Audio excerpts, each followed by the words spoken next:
Let me introduce you to a tool that's redefining the future of software development. Devin, the AI software engineer. As you can see here on Devin AI, Devin isn't just a code generator.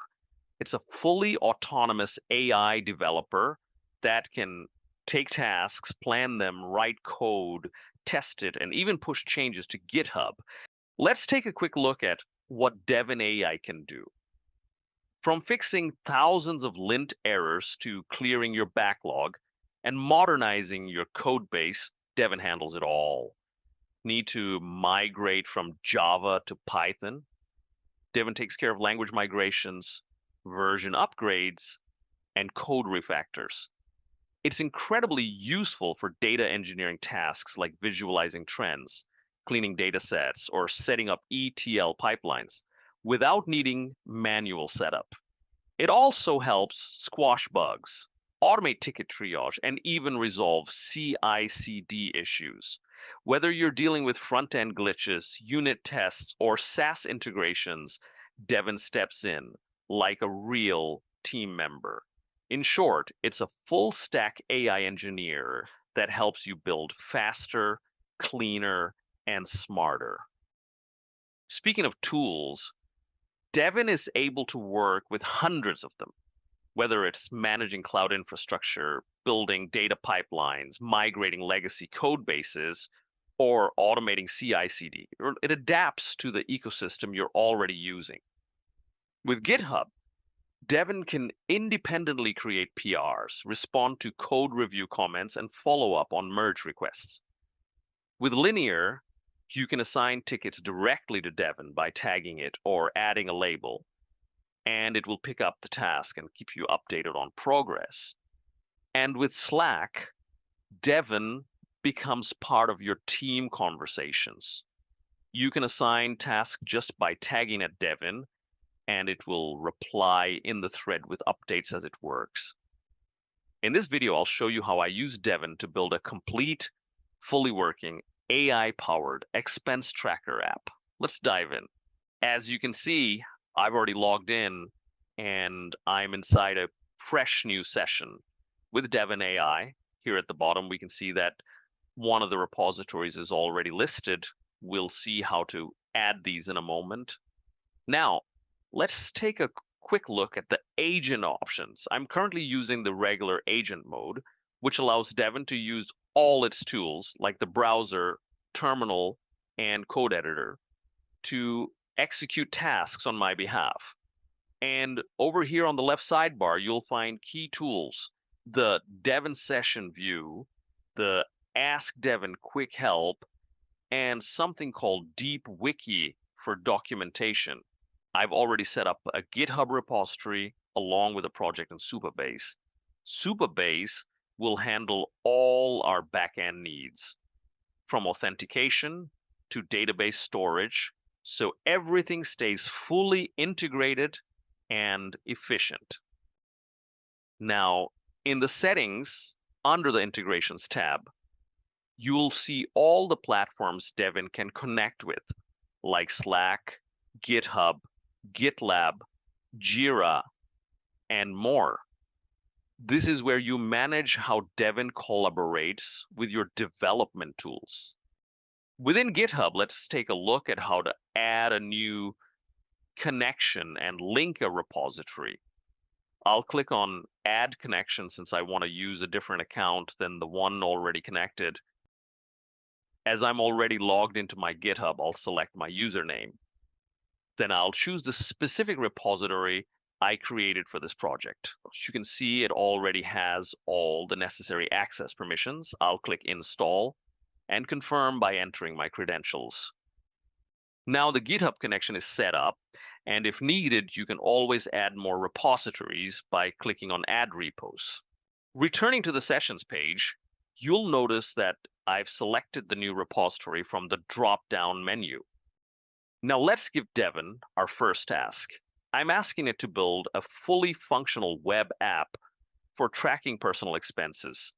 The user should be able to log expenses, categorize them, view totals by week, month, and year, and get personalized budget advice using the OpenAI o4 mini model. I've specified that it should use Supabase for all backend and database services and keep the design clean and minimal with Tailwind CSS. I'm also letting Devin know that I'll provide any required configuration details like project URLs or API keys, and that I expect a complete working app with no placeholders or mock data.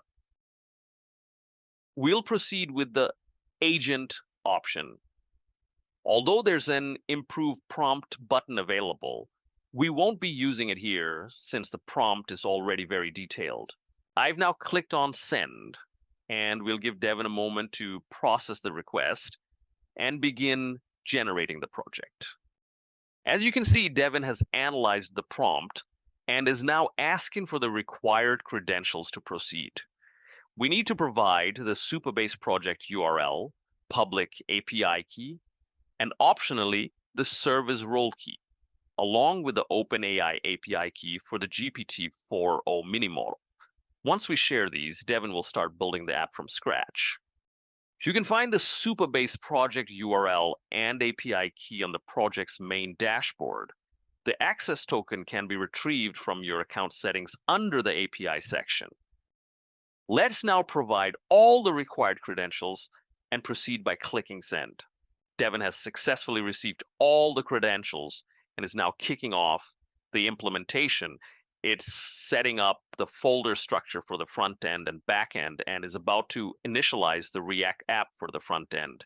From here, Devin will continue building the full stack expense tracker as specified. Devin has finished building the app and pushed the code. It says it could not create a pull request due to an internal error. We're getting this error because it's a new project and there was no existing code in the repository. So I've let Devin know not to create a pull request and move forward. Great. Since no PR is needed, Devin confirms that the app is fully functional and available on the main branch with Supabase integration, OpenAI powered budget advice, and a clean Tailwind UI. We're ready to proceed. Now I'll ask Devin to deploy the app and share the live URL so we can access it directly. We can see that Devin has acknowledged the request and has started building and deploying the app. Let's wait until it's complete. After a few minutes, the deployment is complete and the app is now live. It's fully functional, though there's a minor warning, which we can ignore for now as we proceed to test the app. Clicking on the live URL, the app loads successfully. I can see that an expense of $25.50 has already been added, likely a test entry to confirm everything is working. The interface is clean and simple. We have the spending summary at the top, a form to add new expenses, a list of recent entries, and the AI Budget Advisor button at the bottom. All the requested features are in place. We'll go ahead and add a few expenses to test the functionality. After adding breakfast as an entry, we delete one of the previous test entries. You can see everything works fine. The expenses appear in the list, and the totals for this week, this month, and this year update immediately. Next, let's test out the AI Budget Advisor feature. I'll go ahead and click the Get Budget Advice button. Uh-oh. Looks like we've run into a small hiccup. It says, sorry, I couldn't generate budget advice right now. Please try again later. No worries. We're not going to fix this just yet. We'll be exploring testing and troubleshooting inside Devin in a future video. Let's return to the sessions page as there's an important feature I'd like to add to this app. The feature I'd like to implement next is user authentication. I'm now requesting Devin to integrate a complete authentication system into the app. This should include a user registration flow where individuals can sign up using their email and password along with login and logout functionality. Additionally, once authenticated, users should only be able to view and manage their own expenses. Supabase Auth will be used to handle all authentication requirements. I've also noted that Devin can request any necessary configuration details if needed. Devin has acknowledged the request and is now moving forward with adding user authentication using Supabase Auth. It's currently scanning the code base to assess the existing setup before making changes. We'll wait for it to complete and continue once the setup is ready. Now we can see that Devin has generated a clear implementation plan for user authentication. It will update the database schema, refactor the app to handle login and logout states, and ensure that each user can only see their own expenses. With everything ready, it's now proceeding to execute the plan. Let's wait and see it in action. Okay, looks like Devin ran into an issue while testing authentication. Supabase is rejecting email addresses as invalid. To move forward, it's asking us to update the database schema and review the Supabase auth settings, particularly for any domain restrictions or email confirmation rules. Let's go ahead and take care of that so it can continue. I'll proceed to update the SQL file in Supabase following the structure outlined in the database setup file provided by Devin.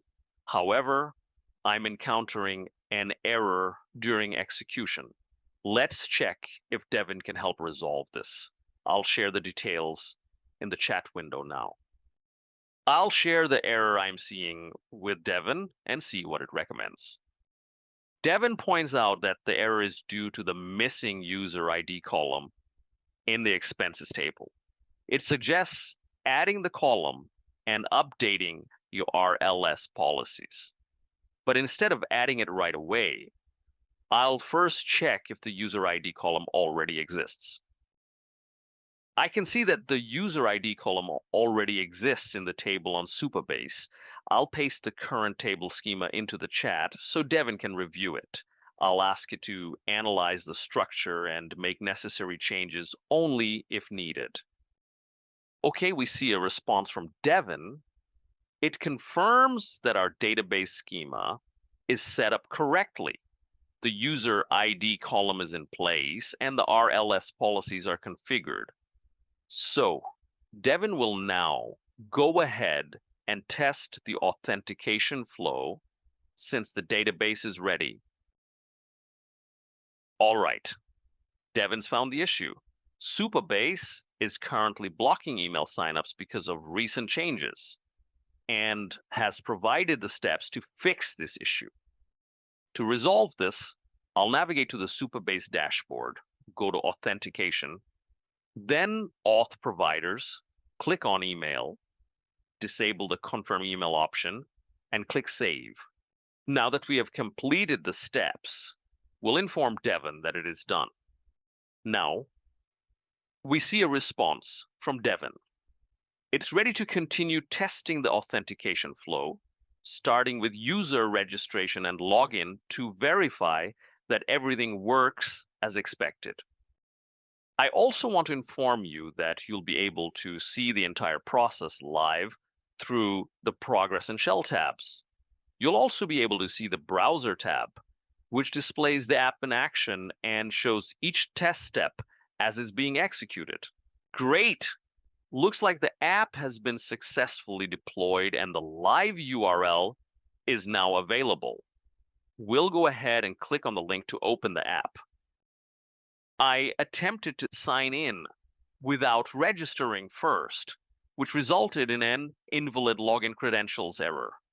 I'll click on Sign Up and enter my email along with a new password to create an account. I'm now able to access the app successfully. Let me go ahead and add a few expenses. First, I'm logging a travel expense to Budapest for $1,000 under the travel category. Next, I'll add a new laptop for $1,500 and a television for another $1,500, both under entertainment. And finally, I'm adding a lunch expense of $20 under food and dining. As you can see, all the entries are listed under recent expenses, and the totals are accurately reflected in the dashboard for the week, month, and year. Let me try deleting one of the expenses. Great, the delete function is working perfectly.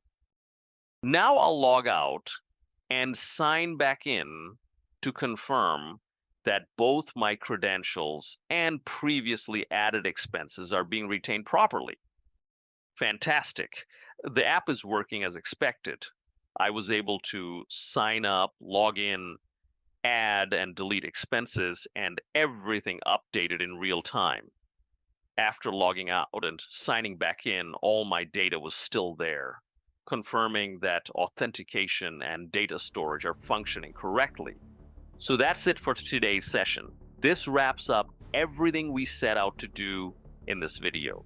If you have any questions or feedback, feel free to drop them in the comments. We'll do our best to respond. And don't forget to like, share, and subscribe as we continue exploring the fascinating world of AI.